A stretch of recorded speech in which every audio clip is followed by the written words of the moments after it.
That was really good. I didn't even write that down. Nice. Welcome to Gospel Tangents, the best source for Mormon history, science, and theology. I'm Rick Bennett. Many critics of the Book of Mormon point out there are anachronisms like horses, steel, and other things that didn't happen in the ancient Americas. What does Brian Hales think about these anachronisms? Are they a deal breaker? We'll also talk about tight versus loose translation of the Book of Mormon. Some faithful scholars believe that the words appeared on a rock and Joseph translated those exactly as they were produced from God's Word. In another theory, known as loose translation, some faithful scholars believe that Joseph Smith used his own intellect to create the Book of Mormon. Which of those two theories does Dr. Brian Hales prefer? We'll find out more in our next conversation. You won't want to miss it. Check it out. Well, let me throw in a gap for you then. Okay. How do you explain anachronisms, steel, horses, elephants, those sorts of things, which, if it took place in America, there's no horses. They didn't use steel. They didn't even have wheels. It talks about chariots. There's no temple like unto Solomon. Do you have any explanation for that? Well, for me, I think anachronisms are the weakest criticism of the Book of Mormon for several reasons.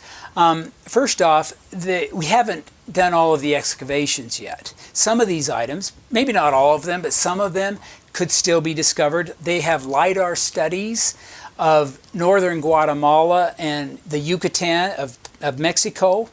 And these LiDAR studies show that there are people that live there of 7 to 11 million in a 40,000 square mile radius area. And 3 to 5% of those have been excavated. So there's lots of things that still could be discovered in the anachronisms. Another reason I think anachronisms are weak is that if you've ever translated from one language to another, some of the literal qualities of an item may be lost or new literal qualities may be gained. Silk. Did they have silkworms there? Probably not. Did they have shiny material? Maybe so.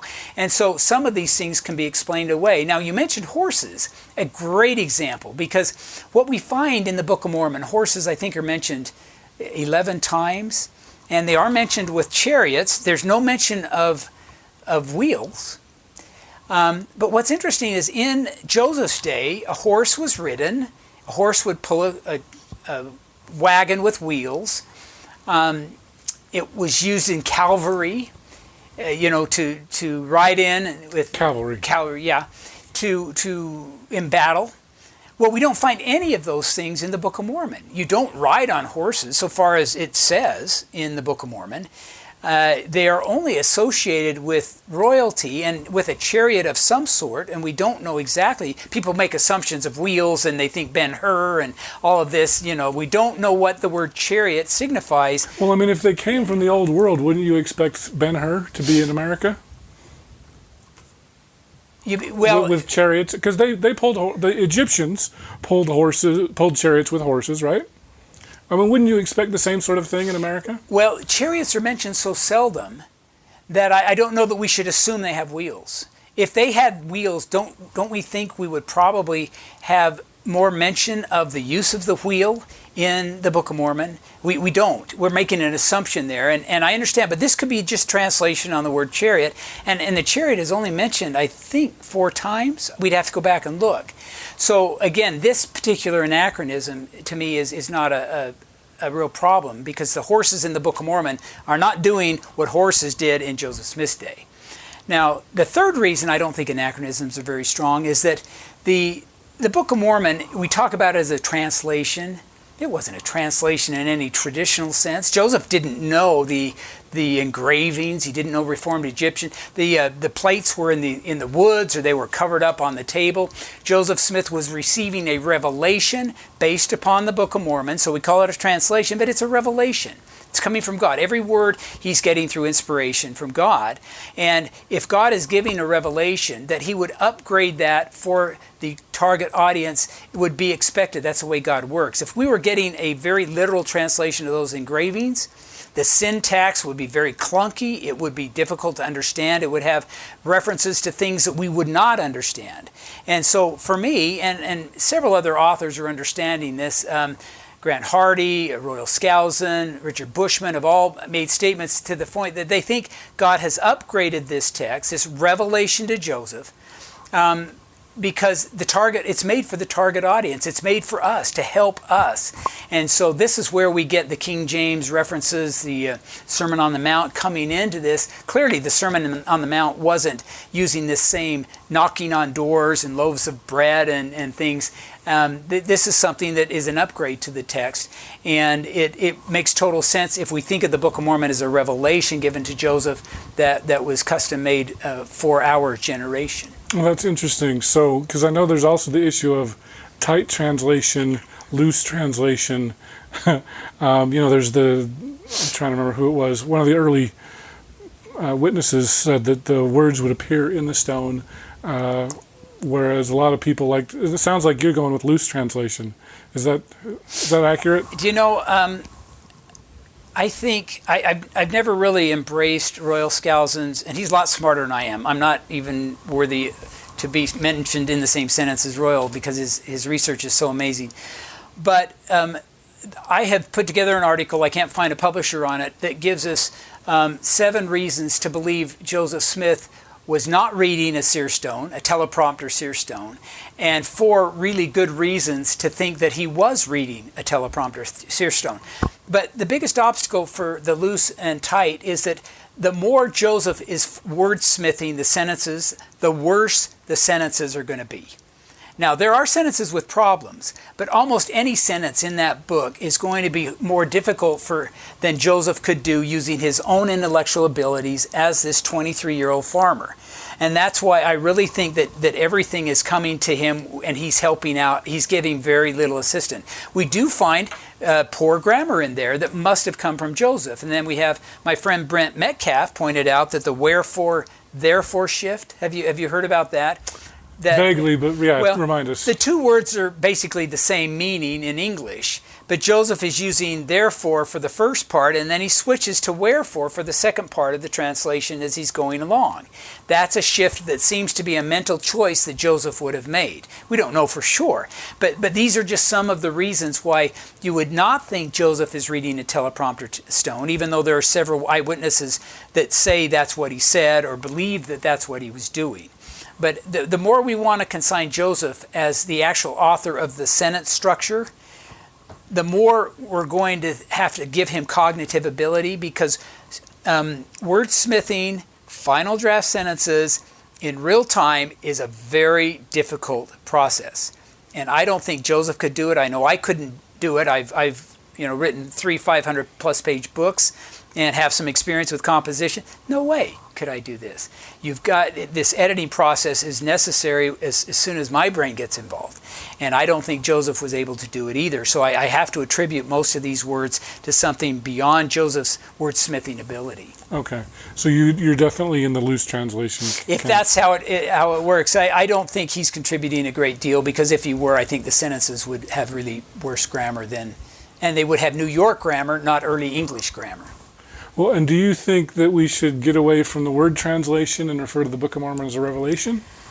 I think that for understanding what happened, that would be wise, but the Lord uses the word translate to identify what he's doing. But also Joseph is translating the New Testament and the Bible to create the Joseph Smith translation of the Bible. And all he's doing is staring at a copy of the Bible and dictating a revelation. Or I know there's controversy now. Was he borrowing from other sources and things? Adam Miller. I know Tom Wayment has mentioned that. Tom's come out on that. I think I'm less impressed that that's really that important. But he's upgrading the text with the Spirit. And the Spirit may give him words, as it did for the Book of Mormon, Book of Moses section. Or maybe he's just inspiring him to say, include this new idea. Maybe you heard it at the revival or whatever, to upgrade the text to help with understanding. That was Joseph's goal there.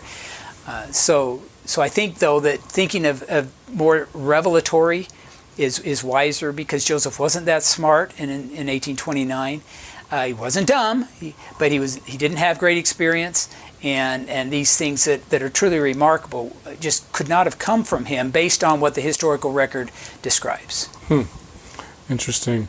Well, and I know I had a recent conversation about the book. Well, I think it was about the first vision, but it kind of morphed into the Book of Mormon. And I remember at that fireside, you had a graph that talked about different authors, and one of them was J.R.R. Tolkien, and how many words that compares. So, he'll probably put this up there, but there it is, if you can see it right there. So tell us why Joseph and J.R.R. Tolkien are different. Well, Joseph is probably compared to Tolkien more than any other author. I mean, Tolkien created this artificial world with 200 and something named individuals, more than the Book of Mormon. But it has geography like the Book of Mormon. It has a proper English, which is kind of like the Book of Mormon. Harold Bloom, who was a non-Latter-day Saint author, said once that when he reads Tolkien, he's reminded of the Book of Mormon, that kind of a thing. But that wasn't a compliment to either. But that's what. But the comparison is there. But if you look at the it reminds me, Mark Twain called it chloroform in print too. Yeah. Yeah, Twain was not impressed with the Book of Mormon. But the interesting thing about Joseph is that he produces his major work first. It comes out of nowhere. Again, nobody who knows Joseph remembers him practicing for the oration, the oral performance. And nobody remembers him practicing writing stories or creating stories, plot lines, storylines, characters for stories. It comes out of the blue, and then that's it. Now, I did a study. It was published in The Interpreter where I compared Joseph to all kinds of authors. There are authors that produce one-hit wonders, if you will. So Joseph's not alone there. But what's interesting for Joseph is that he's very young, and there's no preliminary there's no different drafts of the text. But if we look at Tolkien, he wrote Lord of the Rings when he was 63, 64, and he sent different drafts to his publisher. He's 40 years older. Yeah, but he has worked as a college professor. I think it was Oxford for many years, teaching literature courses. And he's working through different drafts of his books. He sent one section to C.S. Lewis, and there are people out there who know a lot more about this than I do, but the process of getting Lord of the Rings is so distinct from getting the Book of Mormon. There's really, it's not good to try to... How long did it take Tolkien from start to end, would you say? Well, if we look at the graph, he published The Hobbit when he was 57. And then we find him 5 years later coming up with Lord of the Rings. So that's somewhat of a timeline. But how long he'd been working on The Hobbit, because it's the same geography. Mm-hmm. I don't know that answer. But I also compared Joseph to Shakespeare. But 5 years versus 3 months, right? I mean, is that what we're saying? Right. Although I guess some would argue that, well, if you count those 4 years with these Moroni visits, you could make that into years as well. Well, it's a very important ingredient in most intellect theories, is that Joseph was preparing behind the scenes prior to 1829. Mm-hmm. And they don't quite know what to do with the lost 116 pages. I mean, people have said, well, that was just the first draft. Well, not really, because if you're going to have a second draft, you take the first draft and you upgrade it. But the first draft was lost. So you can't really call that a first draft, except maybe he's learning how to dictate or something, but you wouldn't have gained a lot of experience if you lose that and can't refer to it. So the actual dictation that Oliver Cowdery recorded really isn't a second draft in that sense. But I do compare Joseph to... You said Oliver Cowdery, you meant Martin Harris. Well, Martin lost it. Martin lost it, but then when Joseph is recording with Oliver... Okay. It wouldn't be the second draft because he's lost the first draft and there's no way to refer to it. So, yeah, Martin did the 116 pages and lost him, and then Oliver shows up a year later and does the rest, mostly. But Shakespeare, he was very constant in producing his plays, but by the age that he produced his very first play, 26... By the time Joseph Smith was 26, he had produced 85% of everything that he was going to do. And that's the age that Shakespeare is writing his first play. Just kind of an interesting observation. And I like J.K. Rowling. because I do like the Harry Potter movies. Good storytelling to my mind. But again, she was quite a bit older, and she's using word processors and lots of things Joseph didn't have. But Joseph does kind of stick out unique because he just peaks at such a young age, and then you just have a few things that show up after that. Interesting. All right. Well, is there anything else you want to share? No, you've been very kind to listen, and I would love to see the naturalists just discuss the gap. For how many years have all of these theories that I've compiled, really only Bill Davis is trying to tell us how someone could cognitively do this. If you wanted to reverse engineer the Book of Mormon and discover how much cognitive ability would be needed, I think you arrive at a place that is greater than human performance studies have even shown could happen. But that's an unexplored field. If Joseph is doing an oral performance, let's break it down. Let's try to figure out how he did it. Let's try to replicate it if we can. And if we can, great. Then we've explained it. If we can't, that brings up questions that we ought to, in the interest of transparency, take a look at. Yeah. Well, great. Well, any other projects you're working on after this one? Well, no, actually, I've kind of slowed down on this one. Are you trying to get a book out of this or anything? Eventually, yeah. Okay. I'd like to. So. Well, cool.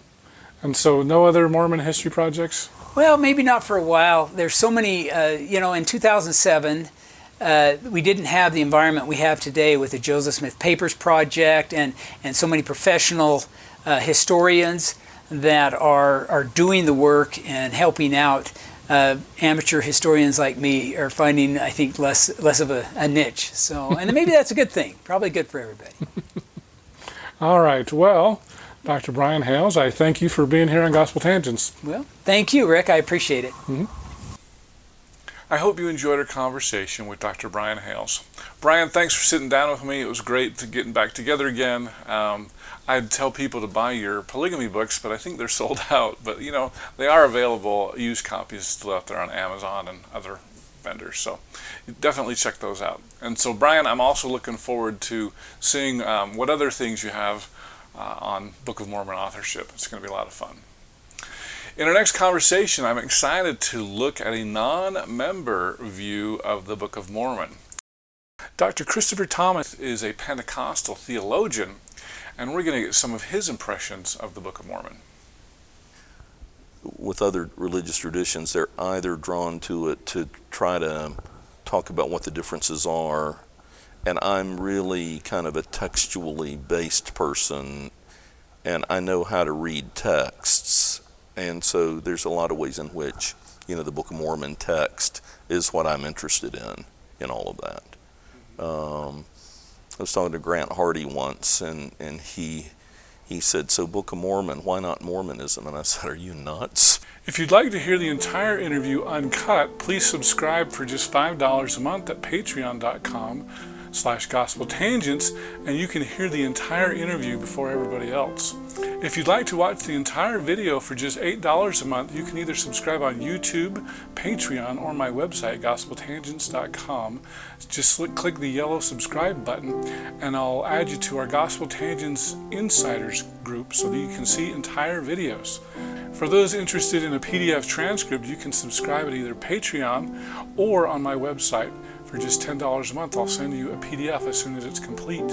If you'd like a copy of the paperback as well as a PDF, just sign up for $20 a month at either Patreon or my website, GospelTangents.com. Of course, you can buy individual transcripts at Amazon.com and just do a search for Gospel Tangents interview, and you can see all the things that we have there. Don't forget to support Gospel Tangents with an awesome t-shirt like one of these. You can subscribe at Apple Podcasts at tinyurl.com/GospelTangents. Get our latest updates at Facebook.com/GospelTangents. Also, you can get our Twitter updates at Gospel Tangents. Click here to subscribe, here for a transcript, and over here we've got more of our great videos. Thanks again.